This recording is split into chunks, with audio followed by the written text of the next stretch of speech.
Welcome back to the Savage Kitchen. I'm Pat Cohn along with Executive Chef Scott Savage. Have you been wondering which wine to serve with Colorado lamb? Well, sommelier Eric Ewers is in the house to show us what to do. Always good to have a professional drinker on staff. I'm here today to not only show you how to enjoy this meal a little bit more, but make sure that what I'm talking about is proven after we finish taping this. So 2 wines that I chose for you today. A lot of people like a white wine. I would say that the very first rule of pairing wine is drink what you like. There are a lot of things that work a little bit better, a little bit worse, but if you're talking into drinking a wine that you just don't enjoy because someone said that's what goes with that meal, you're probably making a wine mistake. So I'm going to start with a white wine to pair with this lamb, even though it's a grilled game meat. I've chosen a German Riesling, and there's a reason behind that. German Riesling, and especially from the Moselle Valley, is known for very dense fruit. It's got a really, really substantial body, which can kind of support and certainly complement some of the flavors we have going on the lamb today with papaya, with fresh lime, and all the spiciness of bell pepper and poblano or Anaheim pepper. The other things that make Riesling work very, very well for grilled meats, or something that you might consider this wine is too light for that dish, is that it has a little bit of residual sugar, and that sweetness gives a little viscosity on the palate, so it just has a little more weight. And then it also has beautiful, tangy, refreshing acidity, and that kind of serves to clean the palate and strip away some of those heavy flavors that may build up having had the lamb. So again, drink what you'd like, and if you like white and you like a little sweet, then Riesling is a really, really versatile wine that can go with a wide range of dishes. A little bit more classical pairing now. Pinot Noir.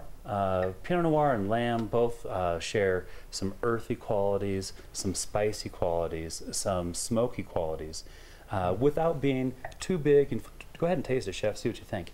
It's not overwhelmingly powerful. It's not going to overwhelm the fruit components of your dish. Very nice, very light in a way. Yeah, and then watch how long it just continues to go. It just has a nice, long, substantial finish, even though it's smooth every inch of the way. Very nice. So this Pinot Noir hails from New Zealand, from Marlborough. St. Clair, this is their Vicar's Choice. It's a smooth yet full-bodied Pinot Noir, and it has those beautiful New Zealand characteristics of ripe fruit and still savory, almost gamey, smoky, just the beautiful earthy complexity that I believe is Pinot Noir. So yeah, just a really nice pairing with the lamb. I swirl my coffee in the morning, I swirl my water. But that's a beautiful Pinot Noir. Eric, what other meats would you suggest to pair with these wines? Well, again, these are really, really versatile wines. Riesling, because of that little sweetness and that acidity, can handle a more weighty dish, a bigger dish, but it certainly doesn't overwhelm a light seafood dish. Anything that's possibly pan-seared, breaded, fried, anything like that certainly complements. Riesling also a known complement for Asian spice. If you have ginger or something that kind of might be tricky to pair with a wine, then Riesling works. You know, I would probably, just because of the sweetness of Riesling, I would steer away from lobster and let the lobster sweetness take the center stage. I have done it with lobster, and that's why I was asking to see where we. It can just make the lobster a little lackluster. Okay. It's powerful enough that it can overwhelm lobster just a little bit. Good to know. And certainly the lobster, the delicate subtlety of that should be on the pedestal. Sure. So the Pinot Noir, also a very versatile wine, classic with higher fat content fish, salmon, ono, swordfish, anything like that, anything blackened, anything seared. And certainly those gamey, savory qualities I was talking about are a perfect complement to any wild game meat. And pretty much any kind of cooked red meat, I would probably only veer away from heavy sear, blackening, barbecue, grilling.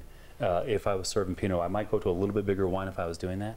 But again, first rule, drink what you like. And both of these wines, incredibly versatile, and you'll find a home for them, or I will.